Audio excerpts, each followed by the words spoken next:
Hey guys, so doing the audio test. Give it a second. Hey guys, so doing the audio test. Okay, sounds alright. How are you guys? Welcome. Hi. Today we are doing etiquette. That's right. Sometimes we do art stream, which is art history. And we went through we're getting there in the art history streams. We went through all the ancient art and Egyptian, and then the Romans, and the Greeks, and then the Romans.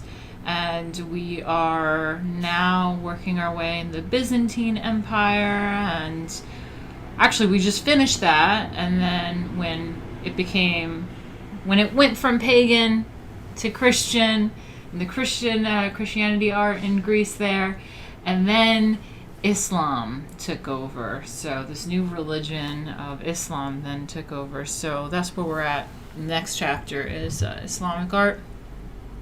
But today is etiquette. Today we have etiquette. Drinking my cappuccino. I guess it's a cappuccino. It's way too hot for that. So I just put some cold milk in there, didn't froth it up. So that's what I have there. And I also have a more refreshing beverage, which is the peach iced tea that I made. Yeah, fresh peach iced tea. It's quite nice. Yeah, the Islamic art is interesting. Also, it's kind of like the iconoclast, where it's like they don't really do that with religious works. So, I mean, I'm sure they have Islamic, architecture and various other types of art. So we'll see that, but it's something to note that they didn't depict religious stuff, which is a huge part of Western art is religion, and the iconoclast thing was really interesting. That's right, Marino. How was the Belletti coffee? It's very, very good. It's my favorite. So good, I recommend it to everybody. So we'll see if Emily Post talks about the Belletti at all. I don't know if it was invented when she was around, but that thing is amazing. I love it. And Marino, I don't know if you were here yesterday, but we did a quick, short, little tiny stream. Or no, was it we were looking for Tiffany? We were looking for Tiffany. The Golden Age, that's right, nation state. So yeah, I have my Belletti coffee going on over here. Very nice, strong coffee. That's exciting. If I need a refreshment, I got the peach iced tea. And I also have my little spliffy action. Might have to smoke that up a little bit. But yeah, speaking of Bellettis and fun things, well, the thing about this is that I'm gonna have to take pee breaks. It's gonna have to happen. I'm sorry. Like this is what we have to deal with if I'm drinking this coffee on camera. I'm just gonna have to run off and go to the bathroom. Sorry about it. So let's see where we are at right now.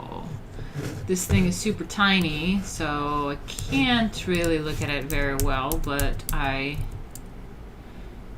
am going to go over it anyway. So we have, oh God, I forgot there's a portion of this thing that I have to look up on the website in the Gutenberg.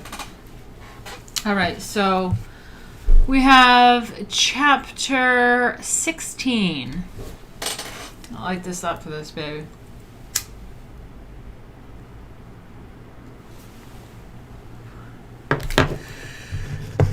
Chapter 16, I have everything listed over here, but let's go through it and we'll see what we're working with here.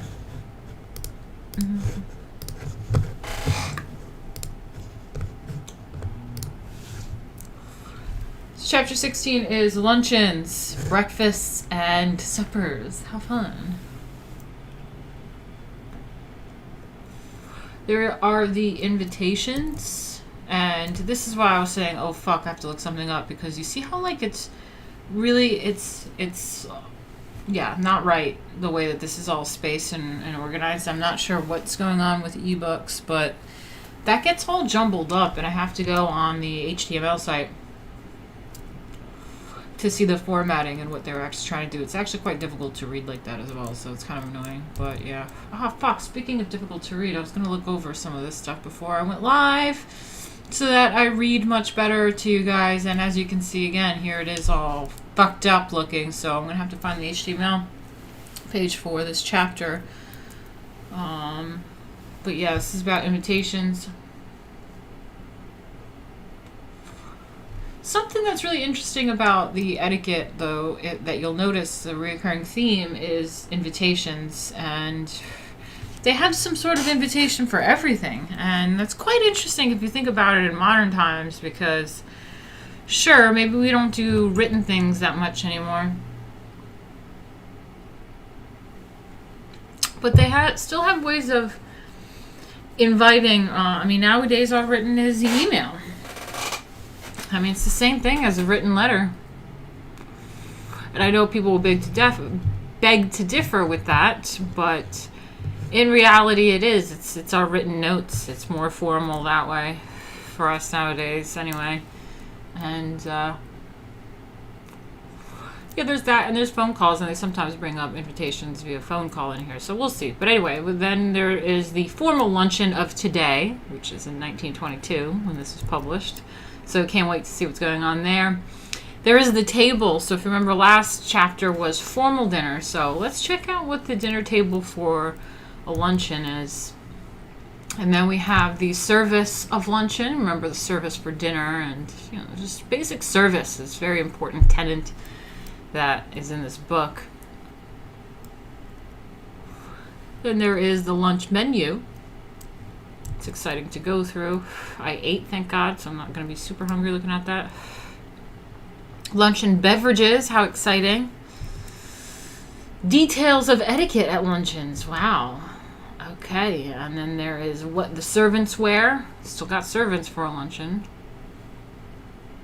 The guests leave. The stand-up luncheon. Suppers, the supper table. And yeah, that's that. That's this chapter, so we'll see how long it takes us to get through that. Not too bad. It's not like last chapter, but I may have to find the HTML site, so give me a second. I'm sorry about it.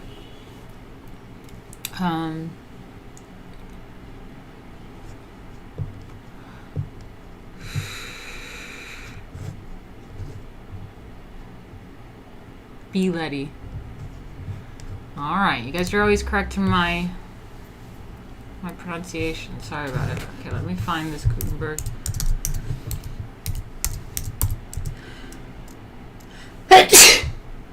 Excuse me.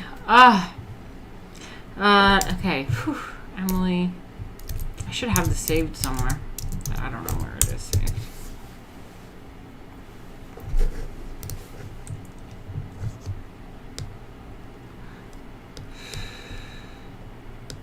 Oh, I think I found it.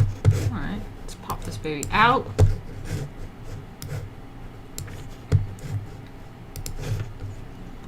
Let's replace this for a second, guys.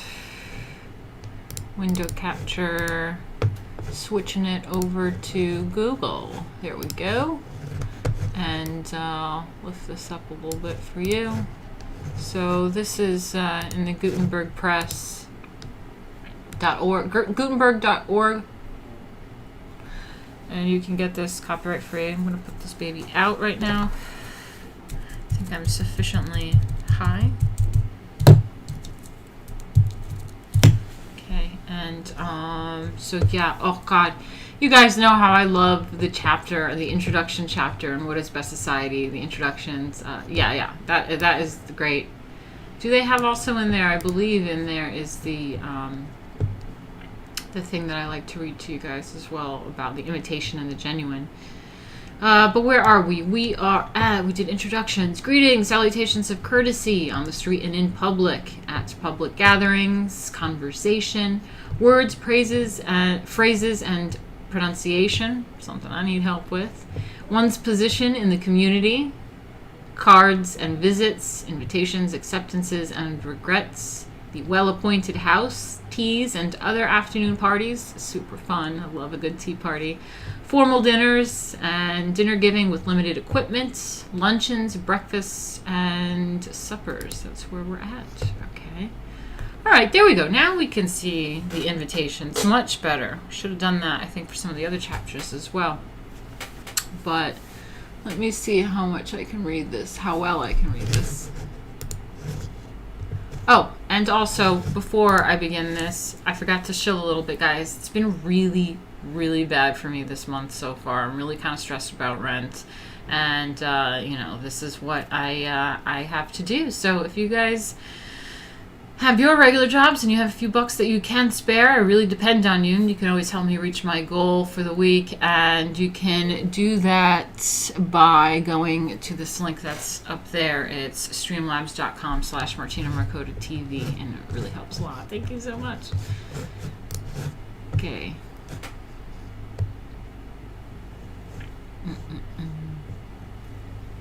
Only slatterns drink mimosas at lunch. Turns up nose. That's right, Dan. Hey, Steven. Nice to see you in here. Bless you, nation state. No, I said, hey, Steven, not hey, Siri. Jesus Christ. I never talked to that bitch. Can you turn that thing off? I don't know why she just popped up. Anyway, I never talked to her. Like, rude. Okay, so we have... Although the engraved card is occasionally used for an elaborate luncheon, especially for one given in honor of a noted person, Formal invitations to lunch in very fashionable houses are nearly always written in the first person and rarely sent out more than a week in advance. For instance, Dear Mrs. Kinehart or Martha, will you lunch with me on Monday the 10th at half after 1 o'clock? Oh, God, it's confusing times. Hope so much to see you. Sincerely or affectionately, Jane Toplofty. If the above lunch were given in honor of somebody, Mrs. Eminent, for instance, the phrase to meet Mrs. Eminent would have been added immediately after the word o'clock. At a very large luncheon for which the engraved card might be used, to meet Mrs. Eminent would be written across the top of the invitation. Formal invitations are telephoned nearly always. Okay. Invitation to a stand-up luncheon or breakfast. It is breakfast if the hour is 12 or half after, and lunch if at 1 or 1:30. It is either telephoned or written on an ordinary visiting card. If you remember in the beginning chapters, we were talking about visiting cards. That's definitely an old-fashioned thing where people didn't have cell phones, so they would drop off little cards, like a business card, but it's like blank with just like your name on it and stuff. So they would have like these cards that they would just write shit on and leave them at the house with the door person. If RSVP is added in the lower corner, the invitation should be answered. Otherwise, the hostess is obliged to guess how many to provide for. Yeah, obligated, sorry, not obliged. The hostess is obligated to guess how many to provide for. Or if the hostess prefers a personal note is always courteous. Dear Mrs. Neighbor, we are having a stand-up luncheon on Saturday, October 2nd at 1 o'clock and hope that you and your husband and any guests who may be staying with you will come. Very sincerely yours, Alice Toplofty Gilding. Golden Hall, September 27th. Hard Chronic just looked up Slattered and he says, wow. Yeah, that's something that we discovered through reading this book as well. This book was published in 1922 by, it was written by Emily Post, who's the leading author on etiquette in America. And they have some funny words sometimes. And so, slattern. So we found slattern, and it was really funny, and it is a dirty, untidy woman. Yeah, an untidy, slovenly woman, also slut or prostitute. That's the definition of a slattern in the Merriam-Webster dictionary. So, fun word to use instead of thought. We should go with slattern nowadays. I feel like that'll be fun. It's a fun little inside joke with us, at least.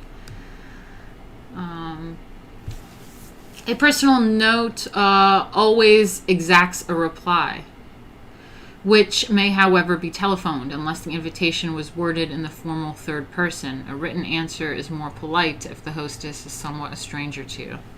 Okay. All right. Well, I think that's it as far as it looking a little funny, so I'm going to switch back over to the ebook if that's okay with you guys. Nope.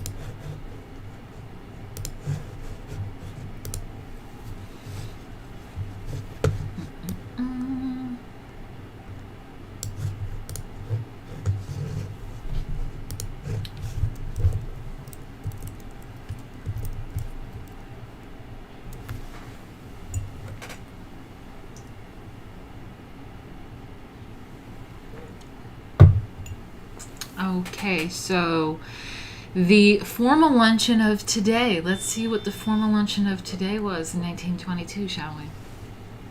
Luncheon, being a daylight function, is never so formidable as a dinner, even though it may be every bit as formal and differ from the latter in minor details.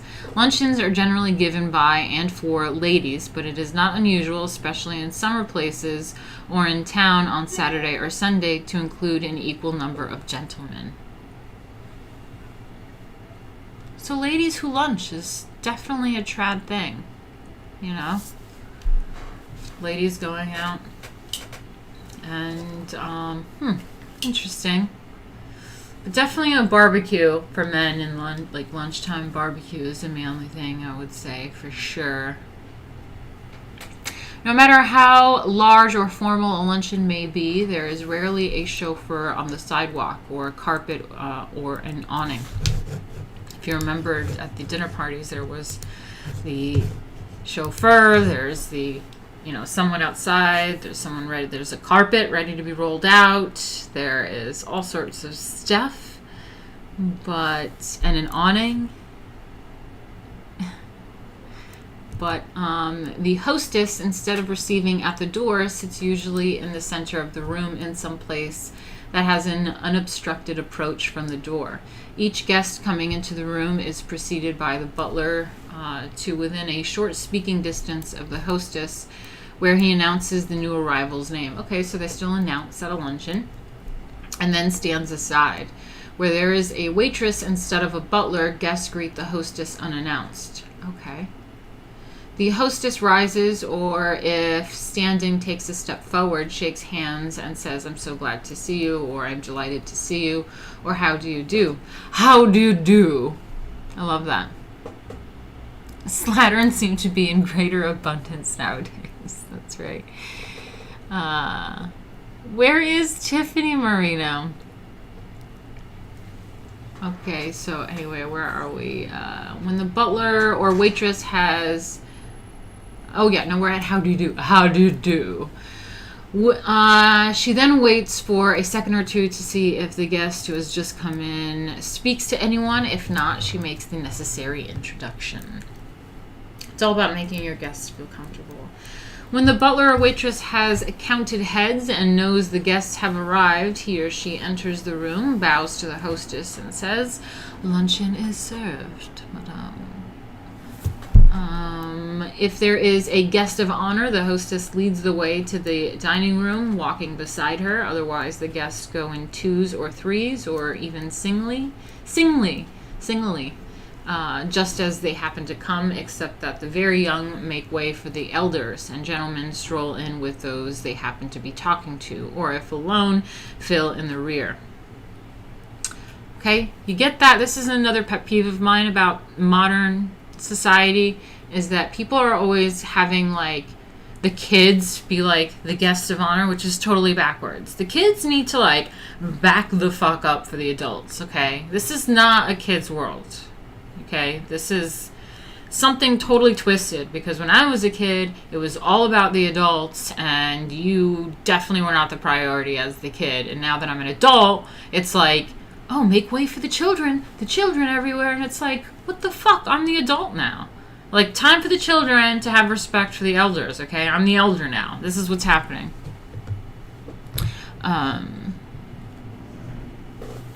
Ooh, what's that? Got the hot dog gift.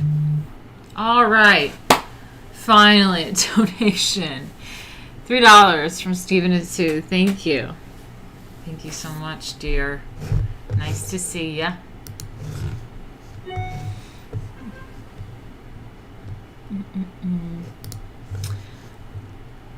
But yeah, fuck out of here with pandering to kids. They need to move the fuck aside. So, oh, you sent a message with it. Sorry, my bad. I have been referred to as riffraff in the past. Ooh, Hard Chronic, thank you for that. Came in with the save today.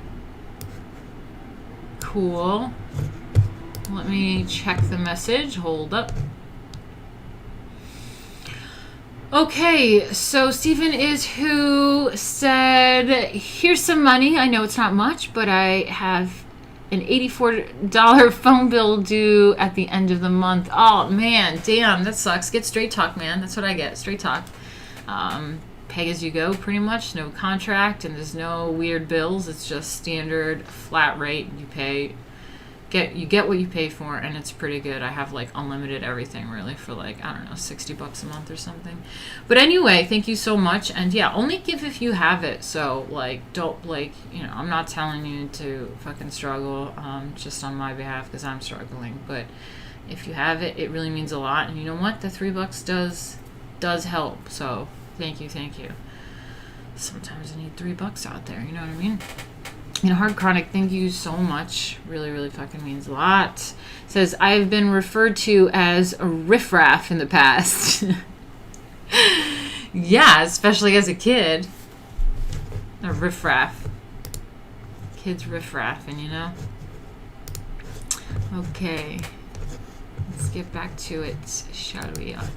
Okay, where are we? Yeah, so if there's the guest of honor, the hostess, and the guest of honor, again, remember, is usually the oldest person there. That's what they say. Unless it's like some special person that hasn't been around in a while, or they were out in the military or something. But yeah, the hostess leads the way to the dining room, walking beside her. Otherwise, the guests go in 2 or 3s or even singly, just as they happen to come, except that the very young make way for their elders, and gentlemen stroll in with those they happen to be talking to, or if alone, fill in the rear. The gentlemen never offer their arms to ladies in going into a luncheon, unless there should be an elderly guest of honor who might be taken in by the host as at dinner. But the others follow informally. Okay, so no arms for a luncheon. Okay, calm down, fellas. Sometimes the fellows go, this is why, like, men get confused about women, and it's like, oh, women just want to be treated like shit or whatever, because, like, no, sometimes you go, like, over the board formally, where it's, like, not even, like, appropriate. So it's like, you talking to someone at a luncheon or something, and you guys are, like, chit-chatting or whatever, and then it's, like, lunch is served, and then it's, like, you're trying to be all, like, formal event, like, oh, take my arm, and the girl's like, oh, God, this guy, oh, my, like, it's just kind of, like, too much, okay? You gotta, like, know your place. Read the room is what they say, right? Read the room. So, hone that shit in, know your place. Lunch, don't do that. Don't be so formal. If you got a formal event and you have your date, of course you're going arm by arm with each other.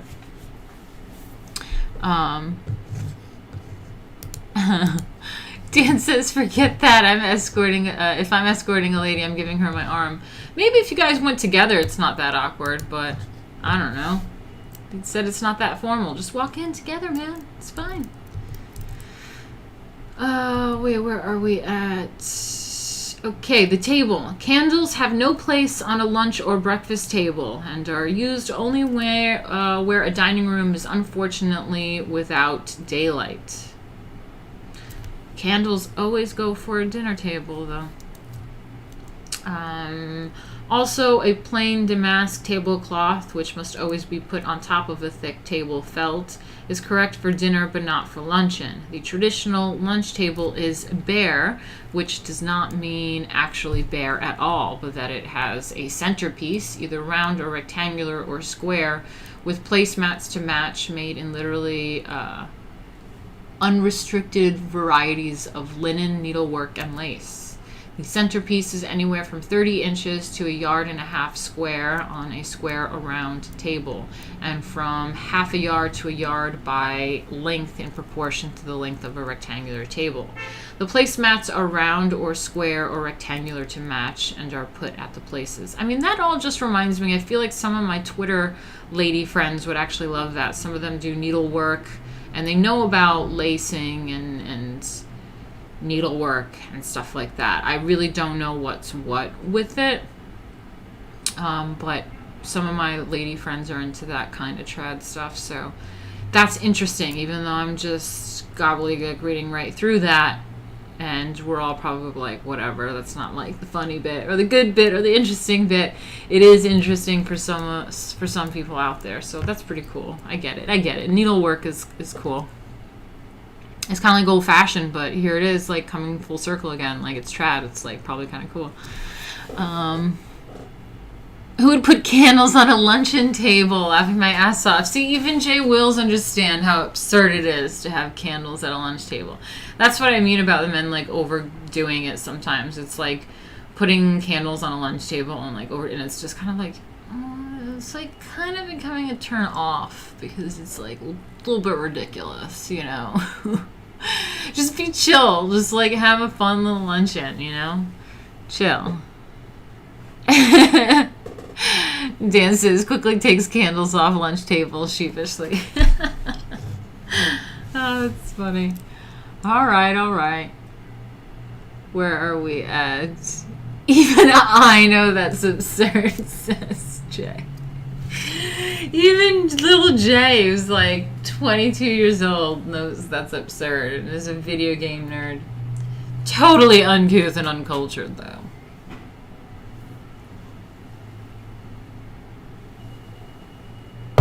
I'm just kidding, Jay. Even I know that's absurd. I love that.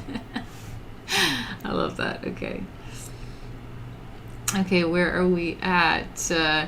Or if the table is a refectory one instead of a centerpiece and doilies. Doilies, that's the name of it. The table is set with a runner not reaching to the edge at the side, but falling over both ends. Okay, you know what a runner is, right? The little center piece of cloth. It's like a red carpet for your table.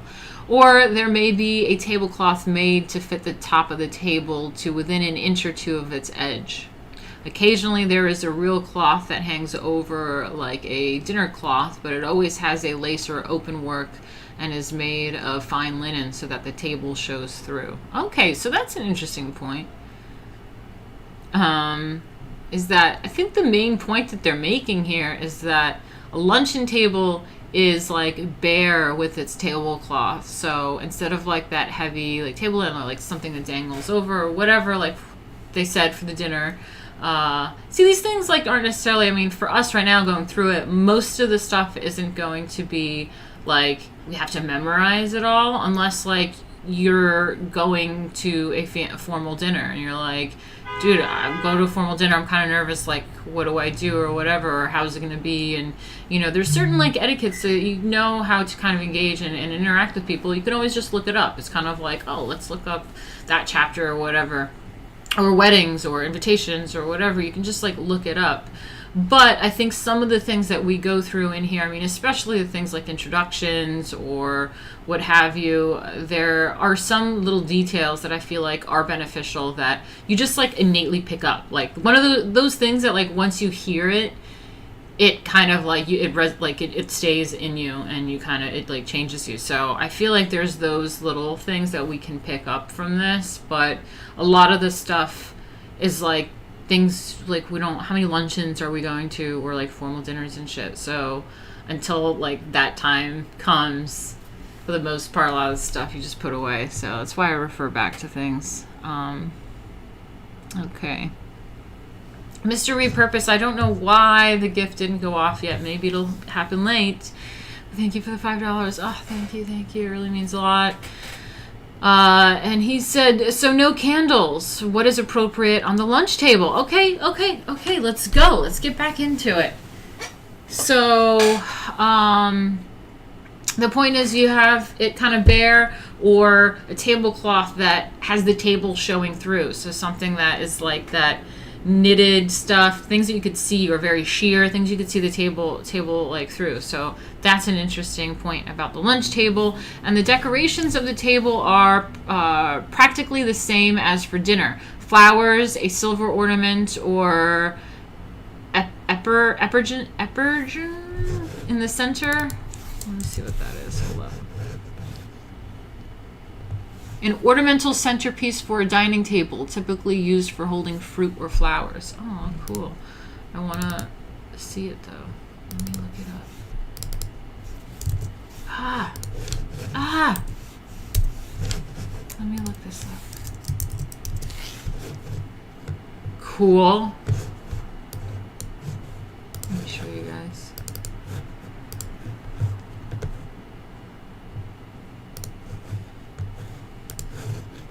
Probably gonna have to go to Bing though.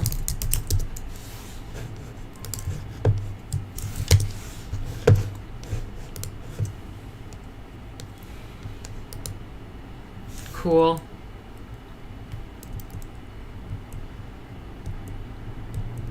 That looks like a bong. Speaking of bong.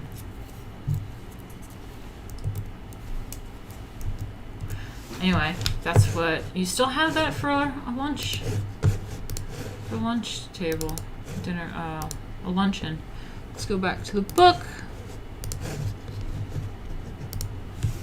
So, the decorations of the table are practically the same as for dinner. Flowers or a silver ornamental centerpiece thingy like I showed you. I don't know how to say it, in the center, and flower dishes or confiteors or patens filled with ornamental fruit or candy at the corners. If the table is very large and rather bare without candles, 4 vases or silver bowls of flowers or ornamental figures are added.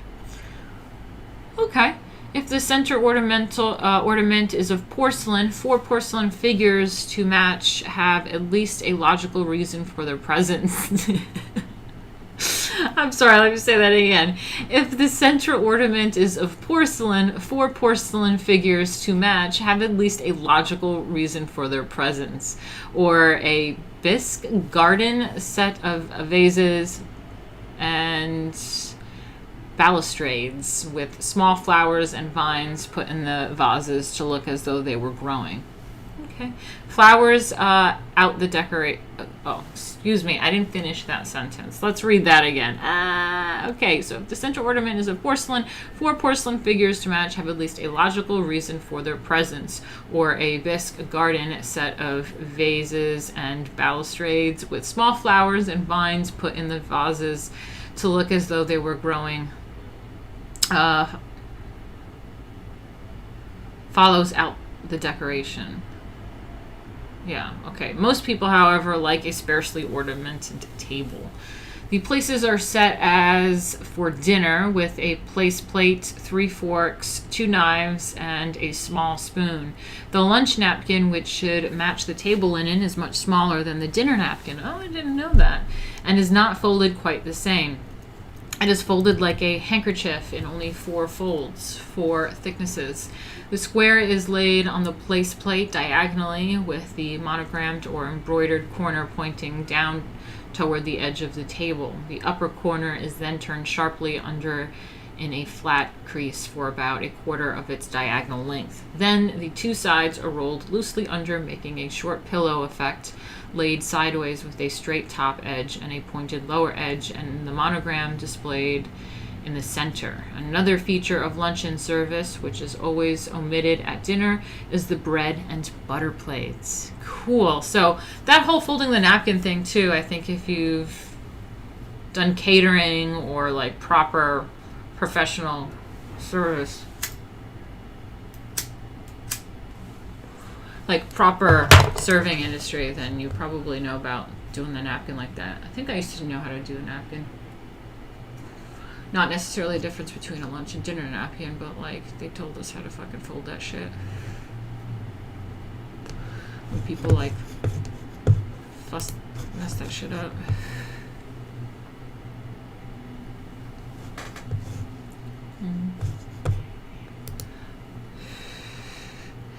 So this is interesting because if you remember for the formal dinner, they were like really, really against the bread and butter,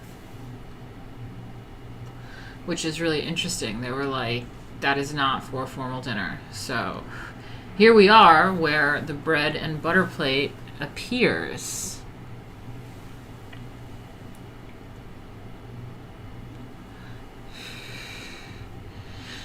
So the bread and butter plate, the butter plate has been entirely disposed by the bread and butter plate.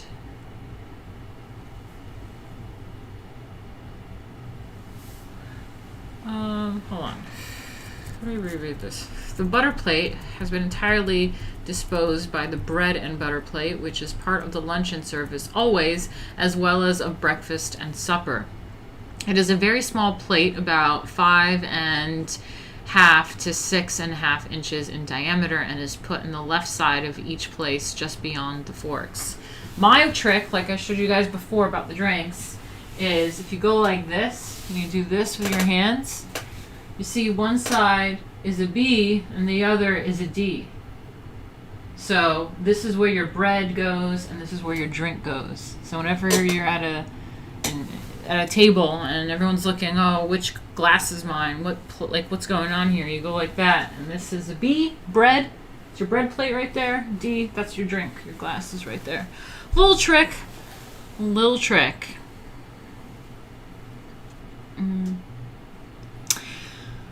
Okay, so we have butter is sometimes put on the plate by the servant, as in a restaurant, but usually it is passed. Hot breads are an important feature of every luncheon. Hot croissants, hot crescents, soda biscuits, bread biscuits, dinner rolls, or cornbread.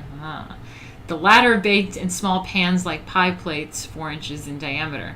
Very thin bread that is roasted in the oven until it is curled and light brown, exactly like a large Saratoga chip, is often made for those who don't eat butter, but is also suitable for dinner. This double-baked bread, toast, and 1 or 2 of the above varieties are all but in an old-fashioned silver cake basket or actual basket of wicker and passed as often as necessary. Butter is also passed or helped throughout the meal until the table is cleared for dessert. Bread and butter plates are always removed with the salt and pepper pots. So at the end of dinner, like, you remove the salt and pepper as well. Like, all that stuff that goes with dinner when dessert comes. So they're saying when you move all the salt and pepper, like, literally clean up, like, for the dinner and you're preparing for dessert, is when you finally get rid of the bread and butter. It is out throughout the entire luncheon. Okay, so I have to go to the bathroom because of the cappuccinos. I'm really pumped. My heart is like pounding. This is happening. So just give me a minute, and I hope you guys don't go anywhere. I hate when I lose people during a break, but enjoy the commercial, enjoy the music, enjoy the visuals. I'll be back as soon as possible, so give me a second and let me find the commercial.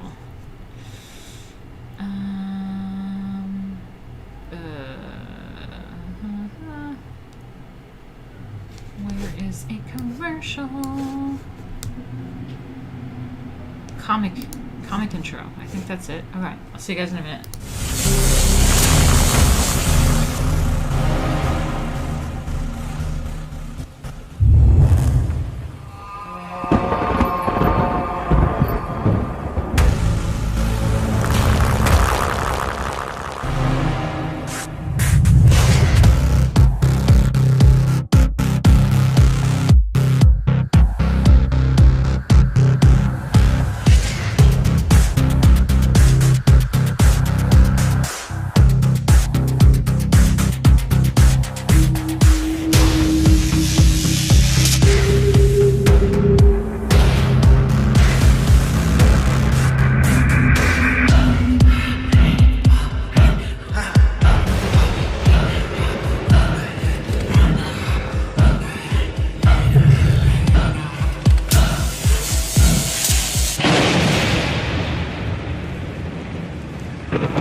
All right, I'm back. Just make sure you guys can hear me and everything's okay, and we're gonna get back into it. Finish this up. Thanks, Hard Chronic. Thank you. Okay, so what do we have here? The Service of Luncheon. So, yeah. The service is identical with that of dinner. Carving is done in the kitchen and no food set on the table except ornamental dishes of fruit, candy, and nuts.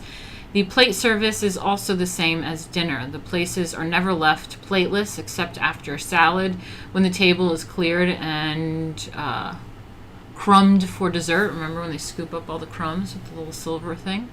The dessert plates and finger bowls are arranged as for dinner. Flowers are usually put in the finger bowls, a little spray of any sweet-scented flower, but corsage bouquets laid at the places with flower pins complete are in very bad taste. Okay. So no corsage bouquets. The luncheon menu, 5 courses at most, not counting the passing of a dish of candy or after-dinner coffee as a course, or more usually for actual courses, are thought sufficient in the smartest houses. Not even at the Worldlies or Gildings will you ever see a longer menu than 1. Fruit or soup in a cup, eggs, meat and vegetable, salad, and then dessert. Okay. Let's think about that again. Fruit or soup in a cup. So this is for a luncheon or breakfast, right? It sounds kind of breakfasty. So luncheon, there's fruit or soup in a cup, eggs, meat and vegetables, salad, dessert. Okay. Or fruit, soup, meat and vegetables, dessert. Or fruit, soup, eggs, fowl or tame game with salad, and then dessert. An informal lunch menu is seldom more than 4 courses and would eliminate either number 1 or 2 or 5. Okay.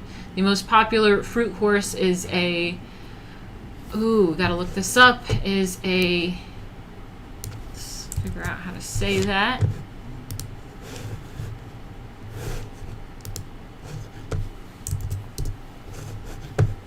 Macédoine. Macédoine.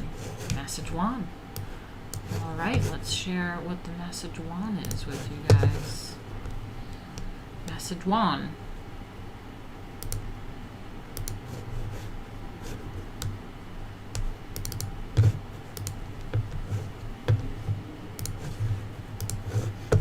All right, so it's a mixture of vegetables or fruit cut into small pieces. Oh, it's a medley or mixture of unrelated things.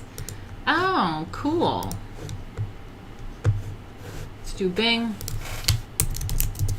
That is quite nice. It sounds so boring, but it's actually, you can make up whole dishes out of things like fruit or vegetables. Macédoine. Okay.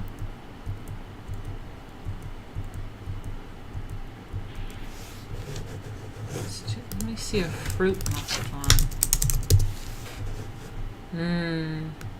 That looks good.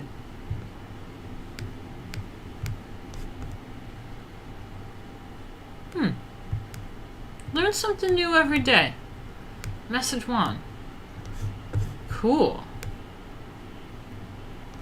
Did not know what that was. Oh, look, we know what that is, right? Weren't we looking up things in jelly? What is it called? A spick.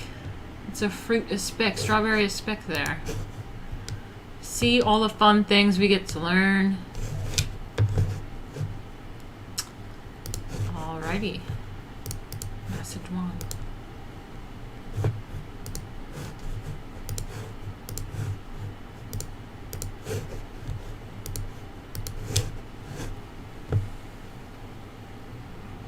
Pico de gallo is Macédoine, really? Yeah, vegetable medley.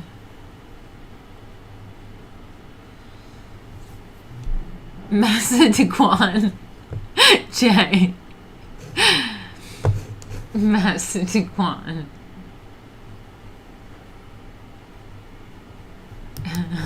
That's so funny. Okay, so the most popular fruit course is a Macédoine, or mixture of fresh orange, grapefruit, Malaga grapes, banana, and perhaps a peach or a little pineapple. In fact, any sort of fruit cut into very small pieces with sugar and maraschino or rum for flavor. Ooh, that sounds lovely. Or nothing but sugar, served in a special bowl-shaped glass that fits into long-stemmed and much larger ones, with a space for crushed ice between, or it can just as well be put into a champagne or any bowl-shaped glasses after being kept in as cold as possible in the ice box until sent to the table. That sounds lovely. A freshly iced little champagne glass and or like a little thing, and some chopped up fruit, rum, maraschino in there. Sounds lovely.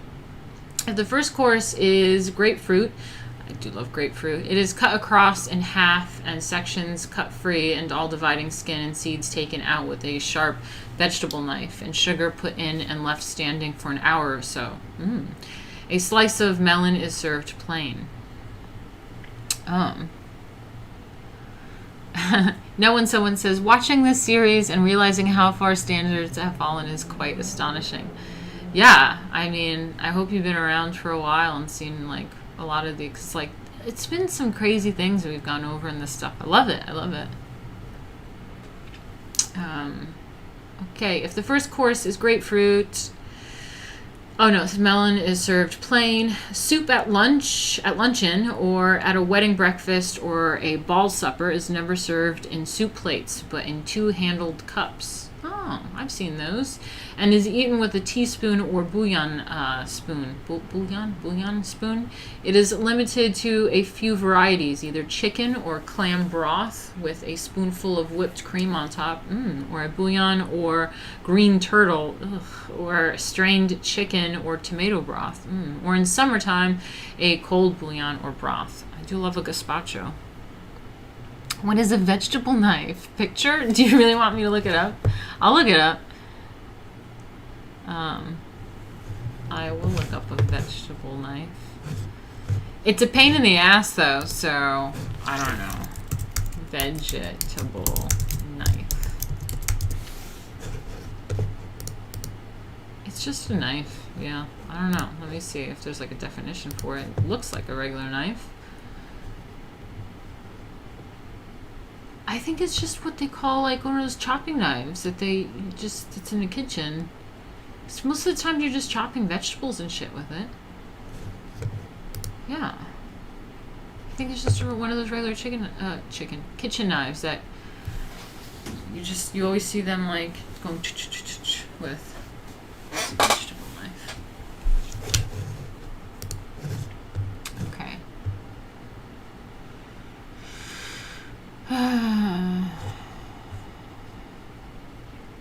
Ooh, yeah, Hard Chronic says, I've had borscht served cold to me. There's a place that does Lithuania brunch. Good stuff. Ooh, that sounds great. Yeah, I've actually been to Russia, and I have had a borscht, and that does sound good cold. Yeah.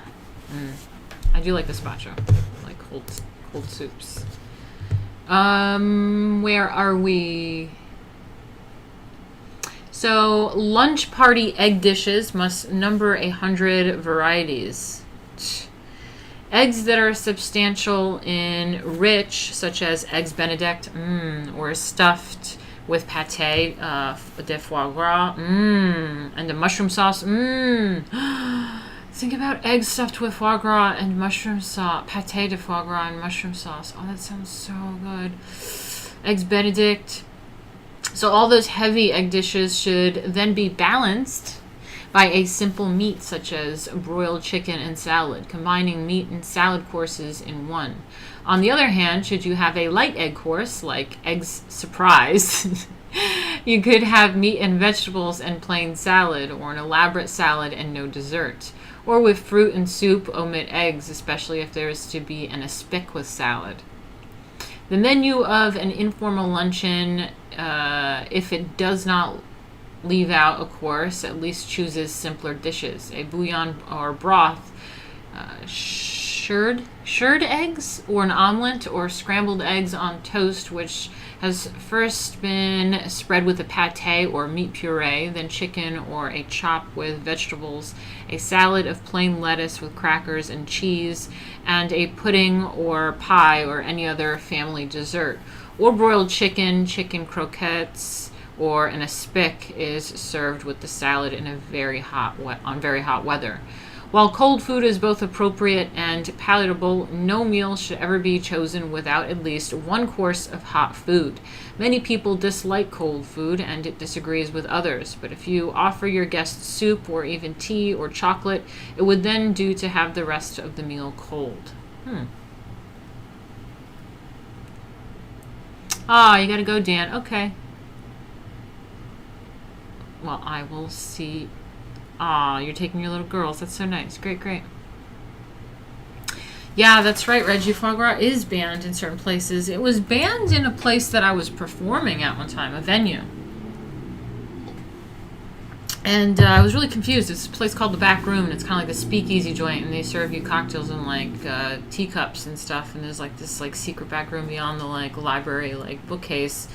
And I was performing there one time, and it said on the thing, like, not the invitation, it was like the flyer, it said no fur and no, like, no fur, leather, and foie gras. And I remember thinking, like, that's so random, like, what the fuck. But yeah, it's about how they, like, force feed them in their liver or some shit, so I guess it's, like, super bad for animals.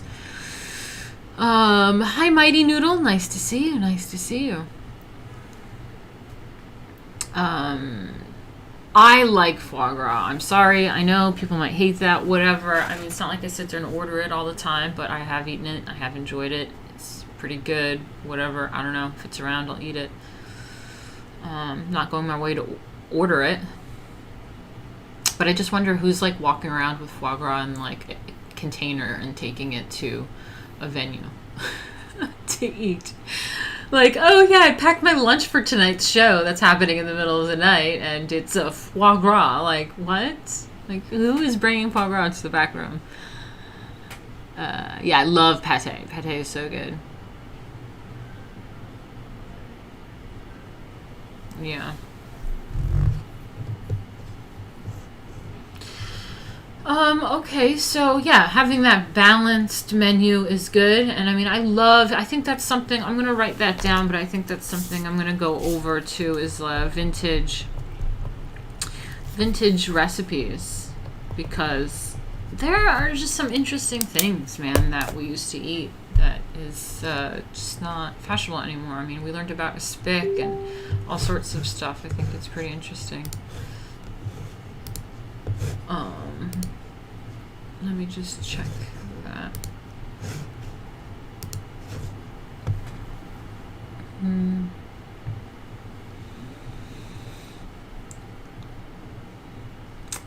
You ate pate a few months ago and it made you dizzy. Well, that's not good. Okay, so where are we at? Yeah, so balancing things and balancing the heavy with the light and the cold with the hot. You always have to have, no matter how hot it is out, at least one thing on the menu that is hot. Yeah. So then we have Luncheon Beverages. Okay. It is an American custom, especially in communities where the 5 o'clock tea habit is neither so strong nor so universal as in New York.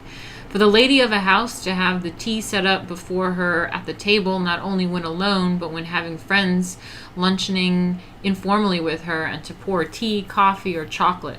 They mean hot chocolate, I think, when they talk about chocolate. And there is certainly not the slightest reason why, if she is used to these beverages and would feel their omission, that she would not pour out what she chooses. In fact, although tea is never served hot at formal New York luncheons, iced tea is customary in all country houses in summer, and chocolate, not poured by the hostess, but brought in from the pantry and put down at the right of each plate, is by no means unusual at formal lunch parties. So, I mean, I guess they drank hot chocolate a lot back in the day. That, like, is in every chapter. Anyway, iced tea at lunch in summer. Kind of like my homemade peach iced tea. Wish you guys could smell this. It's so lovely. Maybe you can come over for a luncheon sometime, people. We can have all sorts of stuff. We can have a formal dinner. We can have little, like, house party things. Etiquette with iced tea. Yeah, okay, so iced tea at a lunch in summer is poured at the table by a servant from a glass pitcher. A glass pitcher, okay? No plastic shit. And is prepared like a cup with lemon and sugar, and sometimes with cut up fresh fruit and little squeezed fruit juice. Plain cold tea may be passed in glasses and lemon and sugar separately. At an informal luncheon, cold coffee instead of tea is passed around in a glass pitcher on a tray that also holds a bowl of powdered sugar and pitcher of cold milk. And another as thick as possible cream. The guests pour their coffee to suit themselves into a tall glass half full of broken ice and furnished with very long-handled spoons. That sounds lovely! That sounds so lovely. If tea or coffee or chocolate are not served during the meal, there's always a cup of some sort, grape or orange juice in these days with sugar and mint leaves, and ginger ale or carbonic water. I love a good seltzer water and ginger ale. Oh God, I love this luncheon. If dessert is hot pudding or pastry, I love hot pudding and pastry. The hotel service of dessert plates should be used. The glass plate is particularly suitable for ice cream or any cold dessert, but is apt to crack if insanely hot food is put on it. Okay.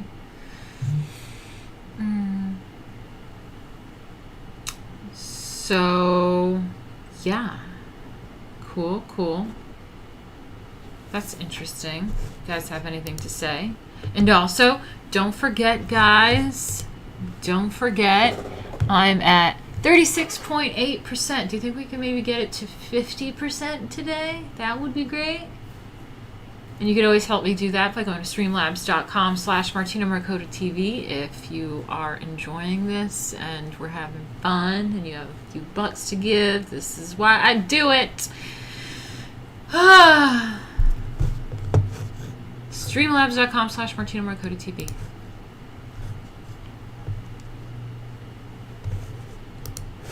Okay, so now we have details of etiquette at luncheons. Okay, the details. She's about to give us the details.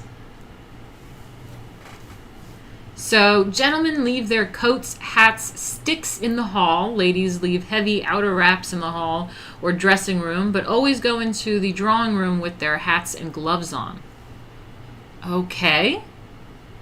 They wear their full neck pieces and carry their muffs in their hands if they choose, or they leave them in the hall or dressing room. But fashionable ladies never take off their hats. Even the hostess herself almost invariably wears a hat at a formal luncheon in her own house, though there is no reason why she should not be hatless if she prefers, or if she thinks she is prettier without. Guests, however, do not take off their hats at such a party event in the country. They take off their gloves at the table no sooner if they choose, and either remove or turn up their veils. The hostess does not wear gloves ever. It is also very unsuitable for a hostess to wear a face veil in her own house unless there is something the matter with her face that must not be subjected to view.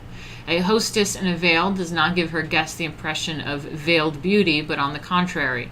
Guests, on the other hand, may, with perfect fitness, keep their veils on throughout the meal, merely fastening the lower edge up over their noses. They must not allow a veil to hang loose and carry foot under and behind it, nor must they eat with gloves on. A veil kept persistently over the face and gloves kept persistently over the hands means one thing, ugliness behind. So unless you have to, don't. Okay. If you're hiding behind that, you're ugly.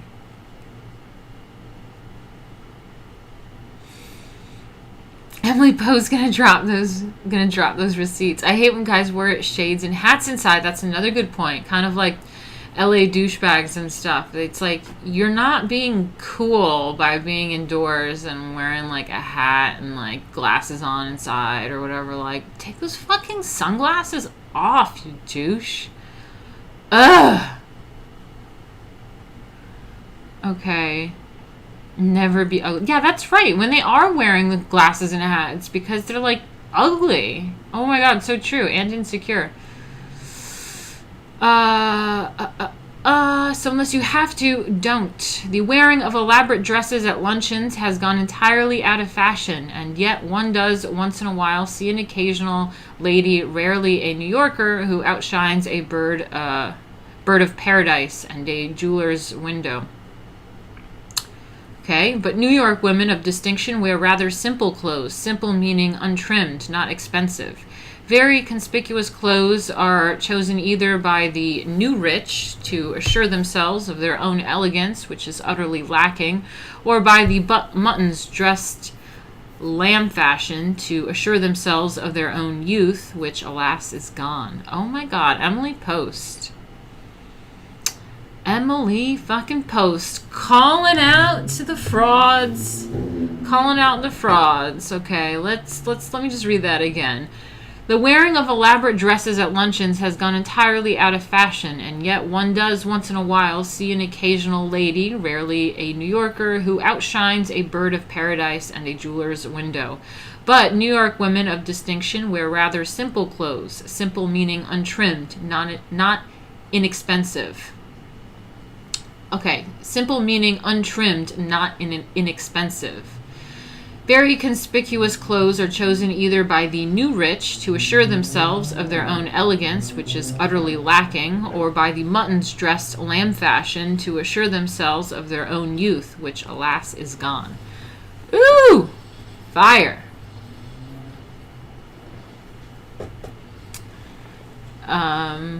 Gentlemen at luncheon in town on a Sunday wear cutaway coats. In other words, what they wear to church.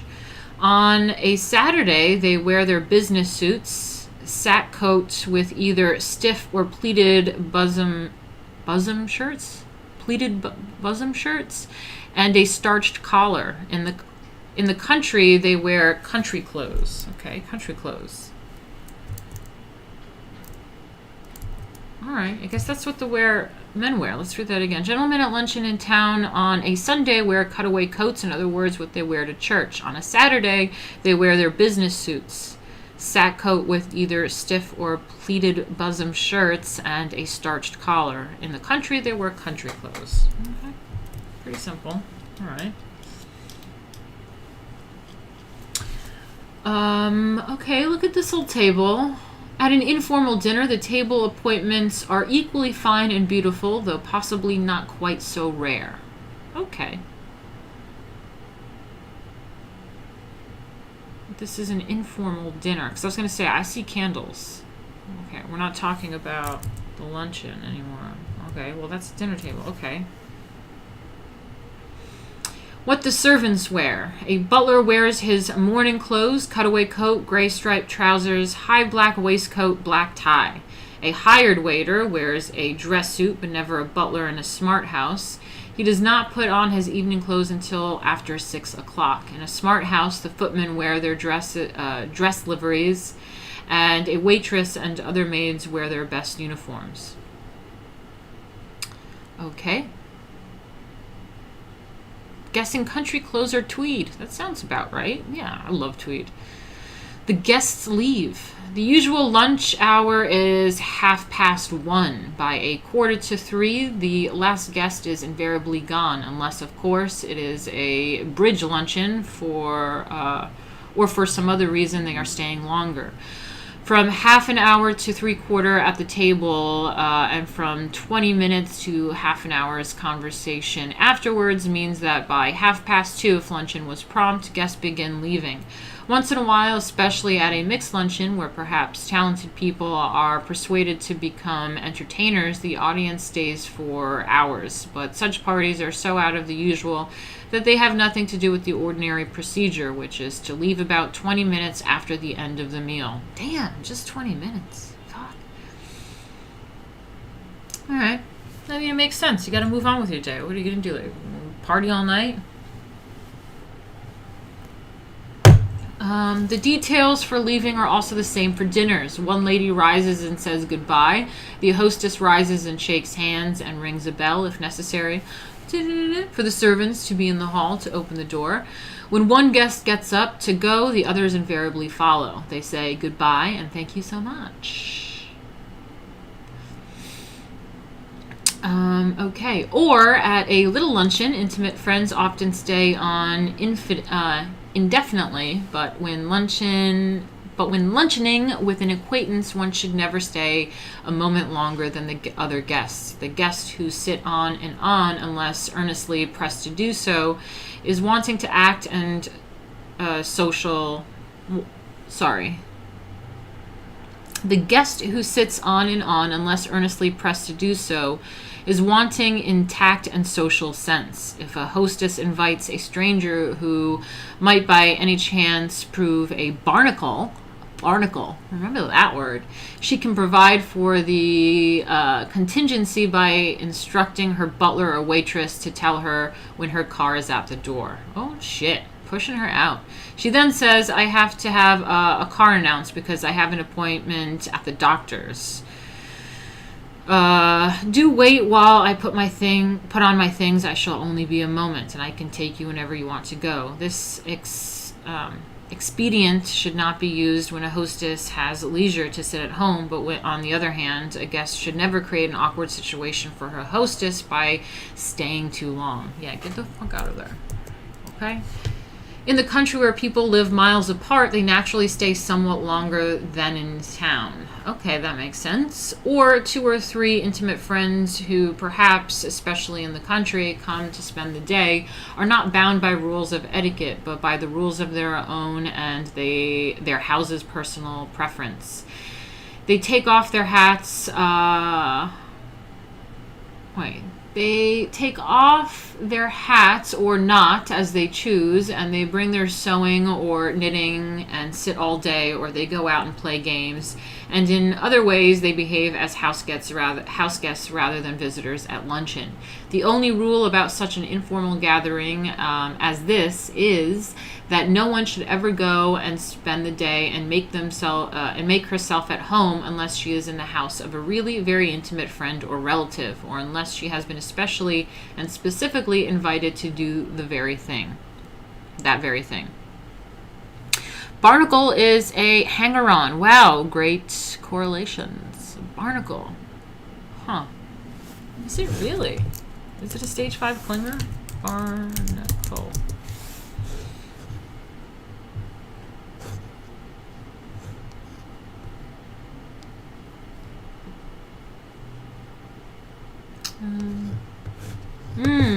I see.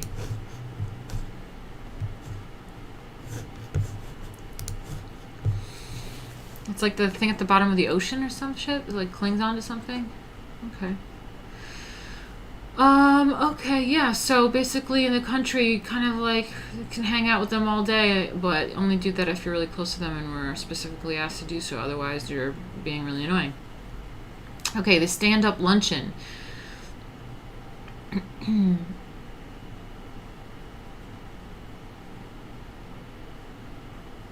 Oh, yeah, they grow on the bottom of boats. Okay, there are these things that grow on the bottom of boats. Right.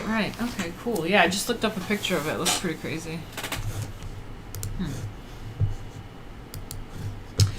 Okay, there is nothing more nor less than a buffet lunch. It is popular because it is very informal and jolly sort of party, an indoor picnic really, and never attempted except among people who know each other well. Okay. The food is all put on the dining table and everyone helps themselves. There is always bouillon or oyster stew or clam chowder. The most informal dishes are suitable for this sort of meal as for a picnic. There are 2 hot dishes and a salad, and a dessert, which may be but seldom is, ice cream. Stand-up luncheons are very practical for hostesses who have medium-sized houses or when an elastic number of guests are expected at the time of a ball game or other event that congregates a great many people. So is this kind of like the buffet? Is that what stand-up luncheon means? Buffet. A hunt breakfast is usually a stand-up luncheon. It is a breakfast by courtesy of half an hour in time. It is breakfast by courtesy of half an hour in time. At 12:30 it is breakfast. At 1 o'clock it is lunch. Okay. Regular weekly stand-up luncheons are given by hospitable people who have big places. Hospitable. Oh my god, I did a leopard thing. Hospital people. Luncheons are given by hospitable people who have big places in the country and encourage their friends to drive over on some special day when they are at home. Saturdays or Sundays generally, and intimate friends drop in uninvited, but always prepared for. On such occasions, luncheon is made a little more comfortable by providing innumerable individual tables to which people can carry the plates, glasses, or cups and sit down in comfort. I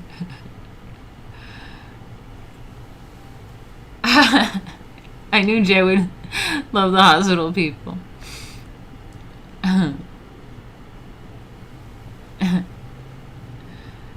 Okay, where are we at?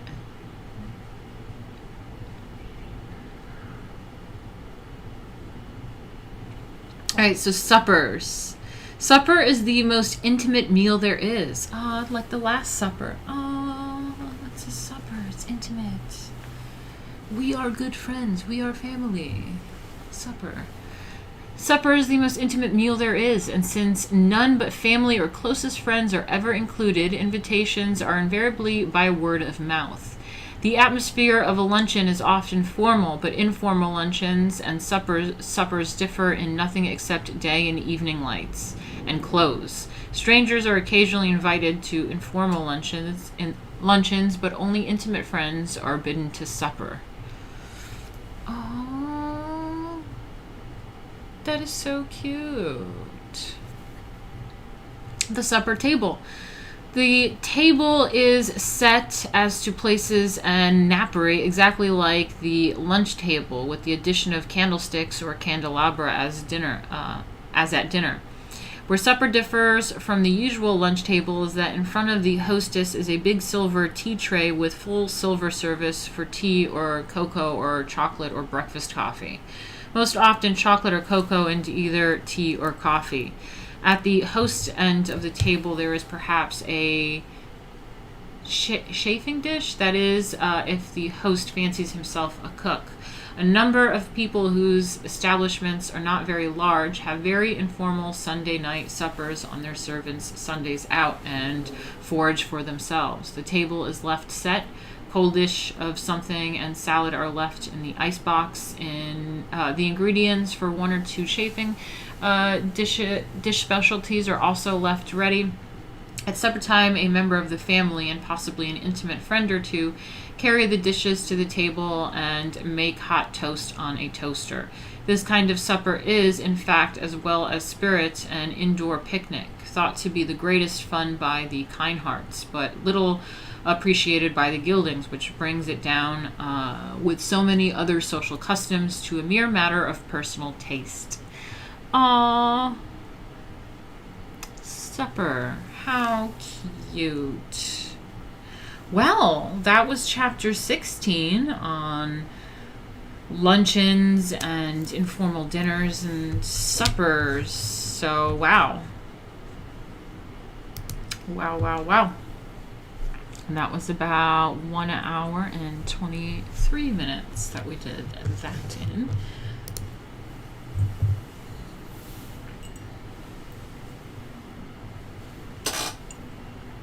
So, yeah, I will just chill with you guys a little bit, I guess.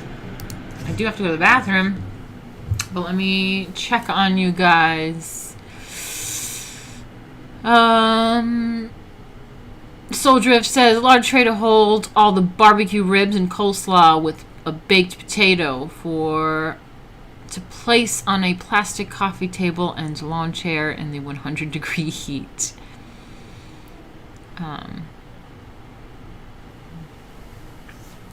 Now you got me wondering, if dinner includes candelabras, is there any other change in the room lighting? Well, I mean, the natural sunlight. Yeah, I mean, other than that, no.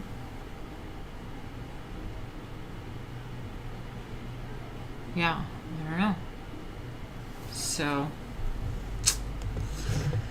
yeah, guys, Welcome to Etiquette. Wasn't there something I said I was gonna look up? Oh yeah, vintage recipes. Let me look up some stuff with you guys. Ooh, that sounds really cool. Reggie says that his family is from South Louisiana and that he misses crawfish boils. That sounds really fun. Cool. All right, let me look up.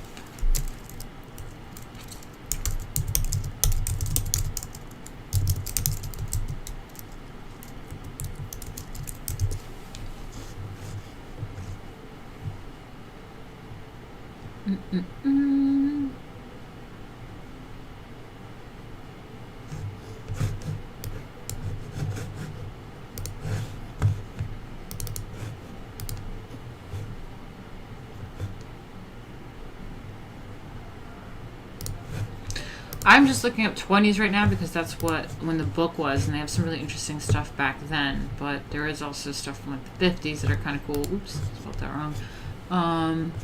Let me see. What were popular foods? Flapjacks, always a classic. These were a hit during the 20s. Codfish cakes. Let me look at pictures. There we go. That's what I'm talking about. Oh, shit. No, I need to do this on Bing. Damn it.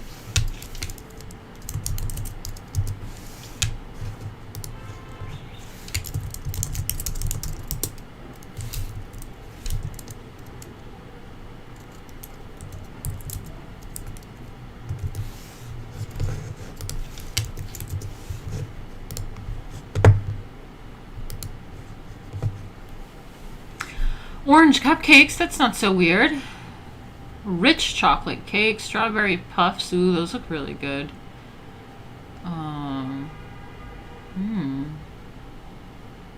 Strawberry filling with it. Fresh strawberry icing. Anise sticks or palillos? Ooh, that looks interesting. That bottom one. Anise sticks and Pallilos. What's that?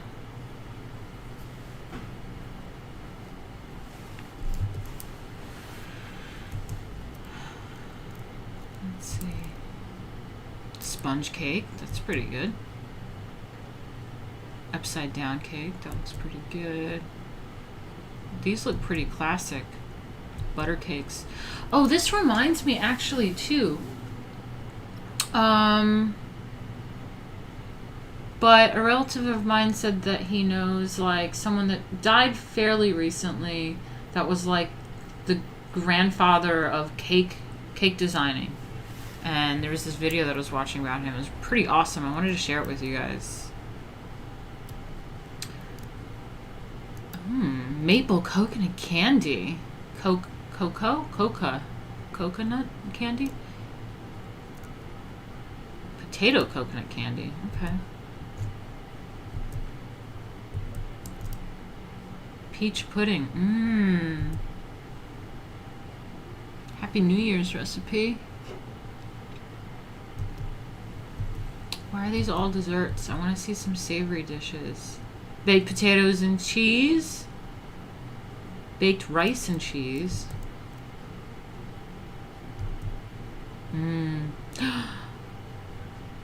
That looks so good. Why does it say Russian cake? That looks like a Battenberg cake. Queen's pudding. What is that?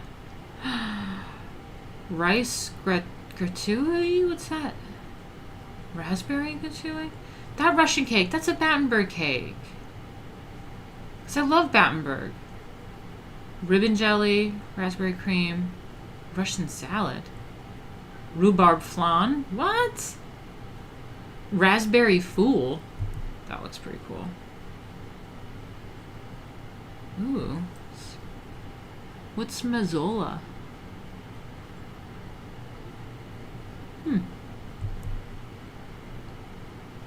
New fashions for an old feast. Food is what you make it. The McCall Food Bureau. You'll be famous for it. Look at all that lemon. Cool. Lemon meringue with lemonade, lemon sauce, lemon tea and lemon.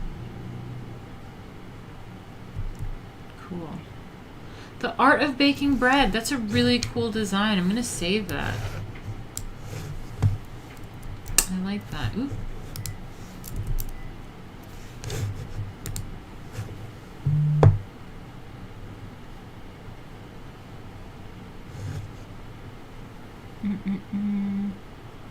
What are you guys talking about?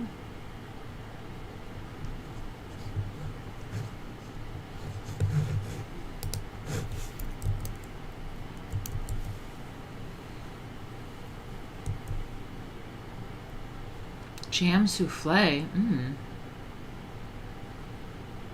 Ice pudding. Jelly orange.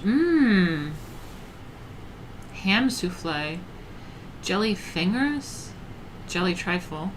Italian jelly. Herring rose baked. Hollandaise pudding. Raisin bread is good. House rolls, good. Ooh, angel food. Nice. Maple walnut frosting. Gold cake. Ooh, I love maple. Maple is a really, really nice, like, northeastern United States thing. I make maple candies. I should do that for a video sometime. Fuck yeah. Best foods, mayonnaise. I fucking love mayonnaise. Midsummer dream salad. Nice. Orange knots. Okay. Biscuits are always good.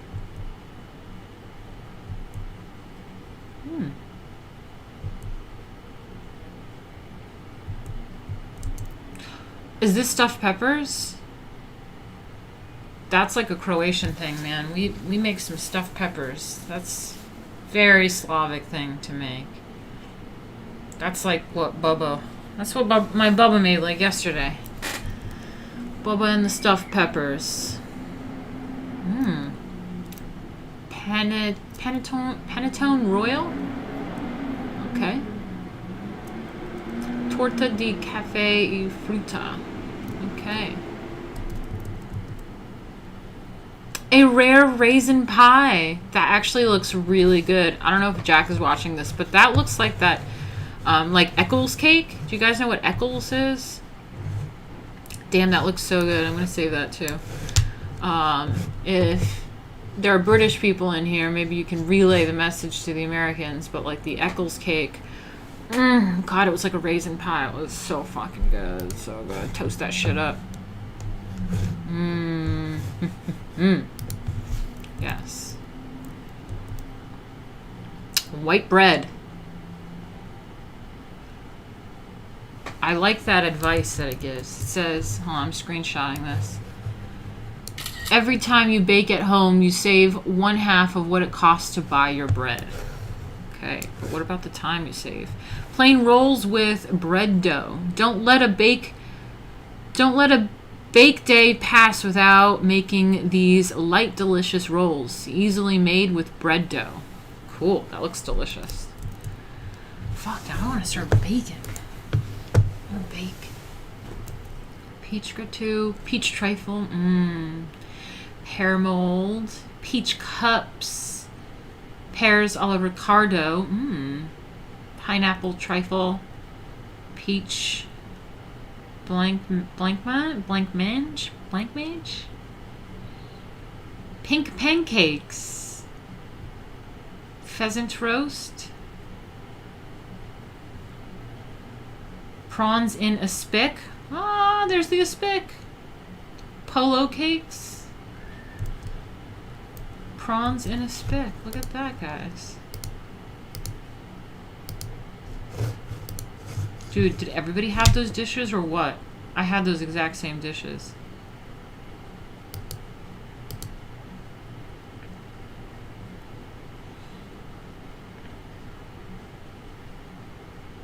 What is this? I make really good deviled eggs.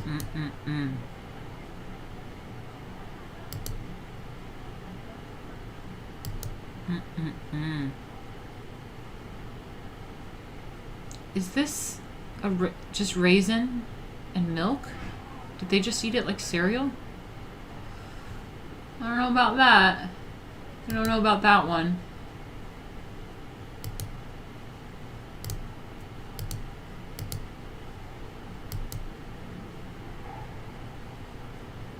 Salad Supreme, 1 package of lemon jello. 1 pint minus 2 tablespoons boiling water. 2 tablespoons vinegar. Half a teaspoon of salt. Dash of cayenne. What's happening here? 2 cups cabbage finely chopped. 1 cup tart apple finely chopped. 8 stuffed olives finely chopped. Crisp lettuce. With the lemon jello? Dissolve jello in boiling water, add vinegar, salt, and cayenne. Chill. When slightly thickened, add cabbage, apple, and olives. Turn into individual molds. Chill until firm. Unmold on lettuce. Garnish with Hellmann's Blue Ribbon mayonnaise.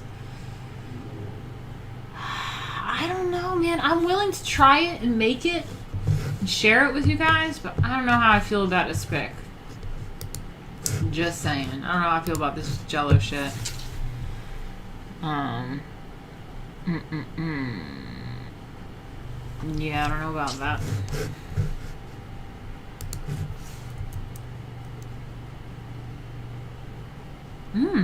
At last, a light banana cream pie. That looks really good. I'm into the banana cream pie. Yes, yes, yes. Ooh, with vanilla wafers on the side. You see that? Ooh, it's made with vanilla wafers. That's awesome. That's awesome. I would make that. Silver cake. Deviled fingers. What are those? Domino cakes. Oh, those are so good. I don't know if you guys have ever had that. Holy shit. Durham cutlets. Damson tartlets. Dresden creams. Daisy creams. Deception cakes. Do you see that? That says deception cakes. Damson cream ice. Durham pudding. Okay.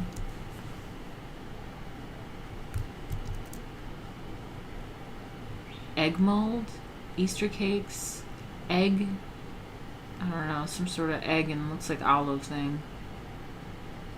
Fish toast. I'd eat that actually. Egg risole. Fruit castle, I'll eat that. Fruit salad, hell yeah. Fish pie. Fish salad. Fruit trifle. Floating island. Mackerel mushroom cakes. Mocha fingers. Okay, okay. Something normal. Meringue gratin. Marrow and ginger tart.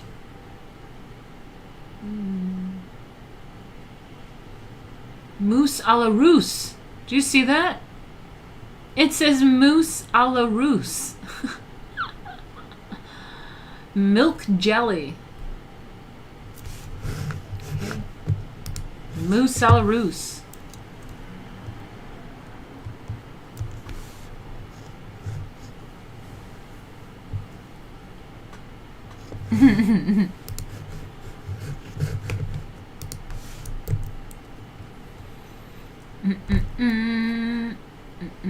Maple flavored syrup. Nope, nope, nope, nope. Don't do it, guys. Got to get the real thing. Gotta get the real thing. I say no. Pillsbury flour. Caramel cake. Heinz tomato ketchup. What's she making with that? Carolina meat pie with ketchup?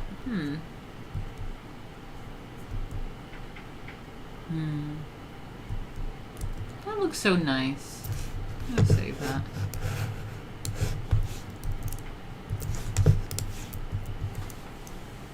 There you go. There's the stuffed peppers. With Kraft American cheese? No. Sounds like a terrible recipe. It's not Bubba's recipe, that's for sure. A suggested Thanksgiving menu. Oh, that looks so racist nowadays. How dare they have the Indian dressed as a piece of corn? There's an Indian Native American, excuse me. There's a Native American dressed as a piece of corn. Do y'all see that?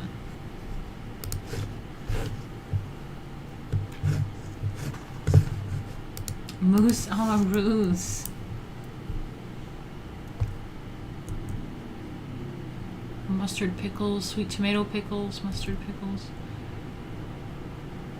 Buttery fried oysters, that sounds fantastic. Hot apple toddy sounds fantastic. Old Maryland baked ham. That looks really good. I'm saving that.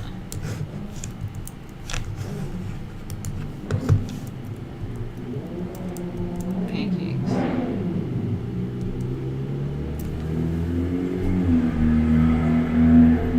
Coconut kisses.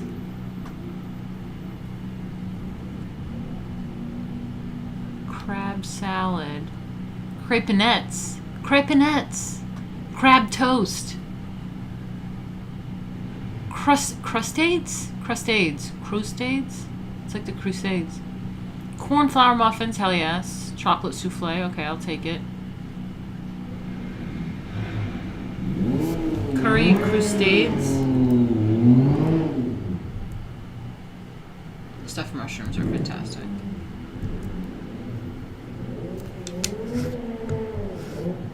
Cool. Love it. Well, guys, I'm gonna get out of here.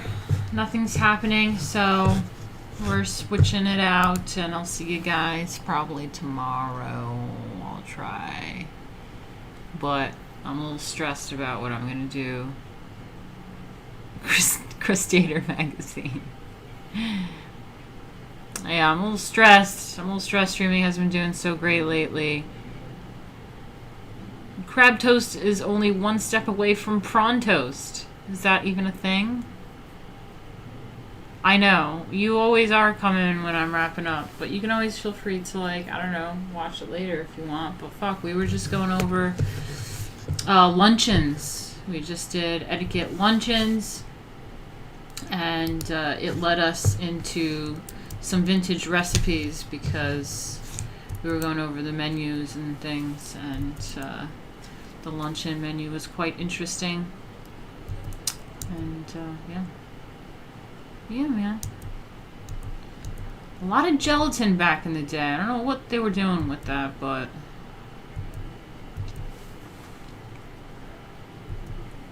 that looks so nice too.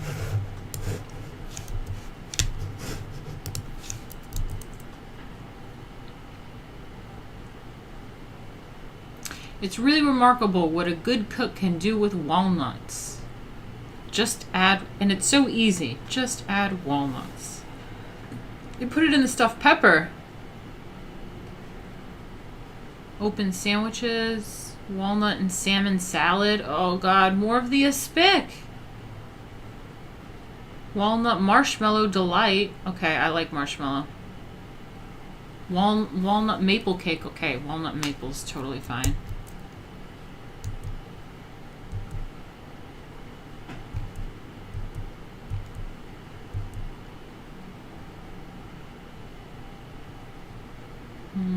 Okay. What you can do with Jell-O. I'm wondering what this is all about because I'm telling you, them and this Jell-O, it's pretty crazy.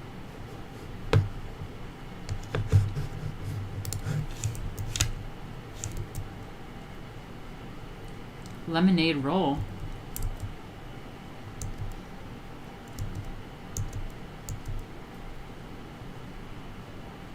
Jell-O brings dozens of answers. What salad? What dessert? Man, they really love their Jell-O.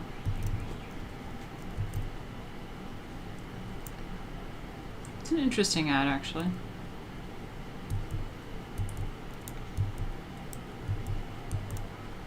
Oh, this guy. A 1920s breakfast.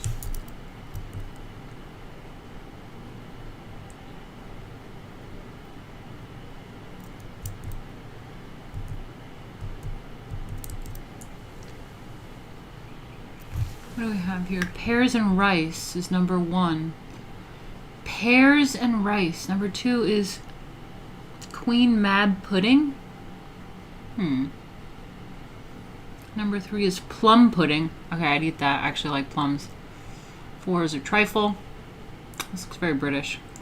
Jelly of 2 colors. Oh, thank you for that. Number 5 is jelly of 2 colors. Interesting. Number 6 is blank mang. Dude, you know what it looks like?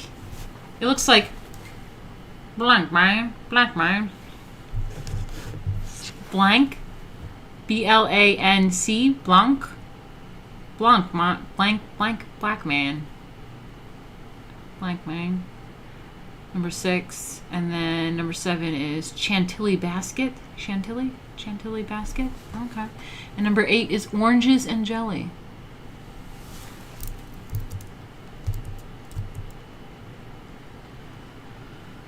Oh God, more of these jellos. Colorful and tempting, or that it possesses such a tender, melting goodness. Be sure you get real jello, though. Look for the name in red on the package. For in addition to its other good qualities, real jello is always fresh. That's because millions of women are continually buying it, and because of the airtight, waxy envelope that holds jello. And real jello is easy as can be, a triumph every time. Tropical dessert. Okay, it's a dessert, so that's okay. I don't know how I feel about a spick, but it's a package of jello, boiling water, 6 figs finely chopped. Okay, figs are fine. 12 dates finely chopped. Dates are delicious. 1 banana thinly sliced. All right, I'll take it. Dissolve the jello, chill, when slightly thickened, add the fruits, turn into mold, chill until firm, unmold, serve with whipped cream. That's the trick to putting stuff in jello, is that you have to chill it so that it's like kind of thick, but you can still like mix shit in it, and then you mix it when it's like at that stage, because then it starts to like hover inside of it, and then it like properly like sets. That's the trick to jello. Aw, look at her making her cake. Ooh, I love one of those rolled things. What is it called? Cake roll, I guess. Grape nuts. Mental dullness usually comes from imperfectly nourished brains. The man who thinks clearly can act promptly with his money and positions. Grape nuts foods. Stealing this. Made of whole wheat and barley. It's not only promptly digested, but contains the phosphate of potash grown in the grains for rebuilding brain and nerves. The regular use of this world-famed food makes clear thinking easy. Try a simple breakfast of grape nuts and cream, soft-boiled eggs, crisp toast, and steaming cup of well-made pastum. There's a reason. Pastum Cereal Company. Okay. Cool.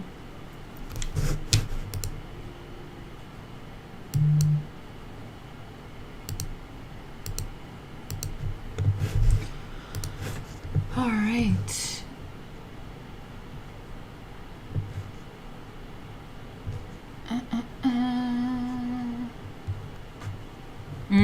Reggie says that he loves things made with prosciutto. Me too. I love prosciutto. I love a nice Italian sandwich too with prosciutto, that fresh mozzarella that's like in water and stuff. Some roasted peppers.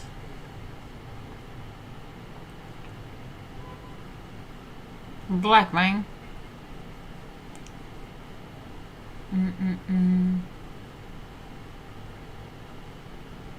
Jello shouldn't be mixed with meat. Yeah, well, we've been seeing a lot of it.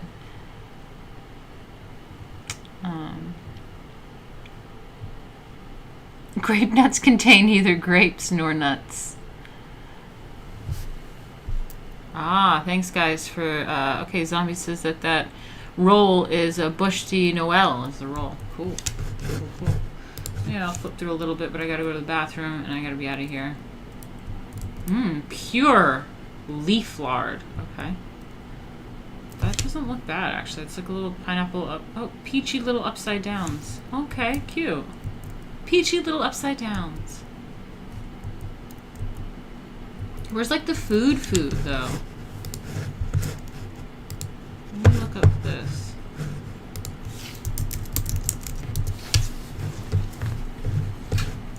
savory dishes, shall we? Where are the dinners? That looks like my goulash. How about...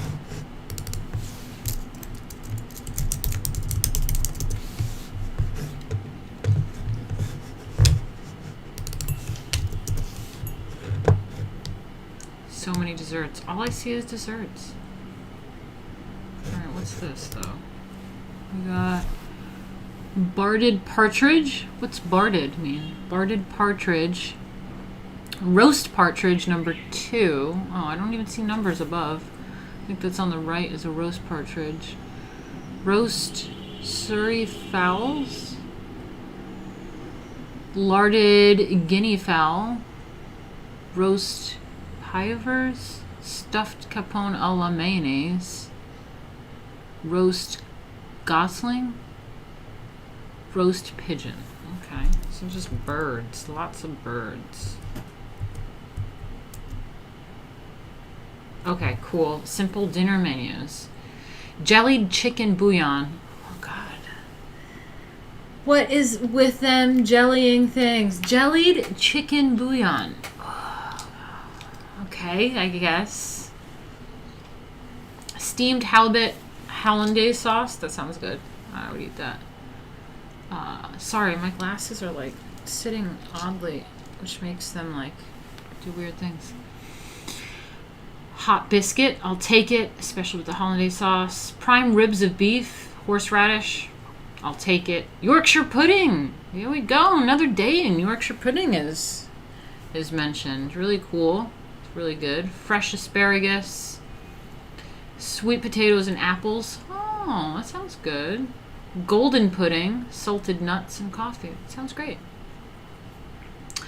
All right, dinner number 2 is stuffed tomato salad, wafers. Oh, I'd eat that. Cheese souffle, I'd eat that. Small graham muffins, I'd eat it. Broiled chickens, I'd eat it. Currant jelly, okay, I'll do a currant jelly for sure. Potatoes hashed in cream. Snowballs, sounds good. Strawberry sauce, coffee. All right, I like meal number 2. That sounds good. Number 3, shrimp cocktail. All right, saltines. Okay. Pot roast of beef, noodles. Okay. Harvard beets. I like beets. Olive oil pickles. Nut biscuits. Tribbley, citron cake, and coffee. Where the fuck is number 4? They're missing dinner number 4. But number 5 is clam bisque. Croutons, olives. I do like a clam bisque. Crown of lamb with mint jelly. Mashed potatoes nest with green peas. Dinner rolls, romaine salad, Roquefort cheese dressing, salad, salt wafers, raspberry ice with whipped cream, and demitasse. I don't know what that is, but that actually sounds pretty good too. I'm not hating these dinners. I'm not hating it. Number 6 is smoked salmon canapé. Celery stuffed with pimento cheese. I actually do like that. I'm not sure about the pimento cheese, but I used to put cream cheese on celery, stuffed cream cheese celery, and put like paprika on that and stuff. I don't know if that was a weird Croatian thing, but I used to eat that. It was pretty good. Porterhouse steak, broiled bananas. I mean, that actually sounds good. I'd eat broiled bananas. Creamed mushrooms, stuffed potatoes, lemon ice, macaroons, cafe noir. Jellied vegetable salad. There's the jellies. Jellied vegetable salad, broiled mackerel, lemon butter, escalloped tomatoes, persillade potatoes. I wonder what that is. Cornbread, cream puffs, or wafers and raspberry bar le duc. Demitasse. Okay, let's look this up. Let me look up persillade. I think that's what it is. Oh, okay. So it's like a pesto. Persilade is a sauce or seasoning mixture of parsley chopped together with seasoning, including garlic, herbs, oil, and vinegar. In its simplest form, just parsley and garlic. It's a common ingredient in many dishes, part of sauté cooks miss in place. Okay. Oh, okay, it's on the oysters and stuff. Right, so parsley and chopped garlic. That's what it is. That's, let me see, where's that? Oh, right, so you put that on potatoes. Okay. Yeah, I could see that. Parsley and chopped garlic on potatoes. Okay. I see it. Cornbread. And then what's the other thing? Demitasse.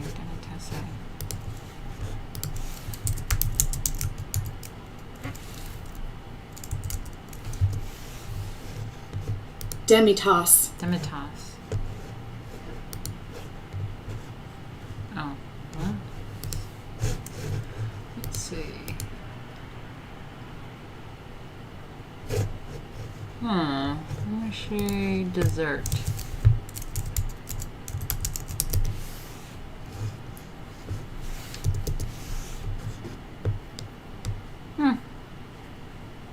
Alright, not really sure. It's just give me dishes.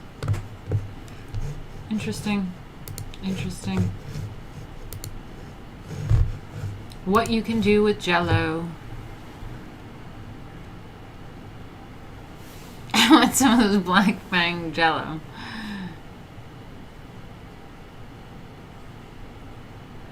Okay.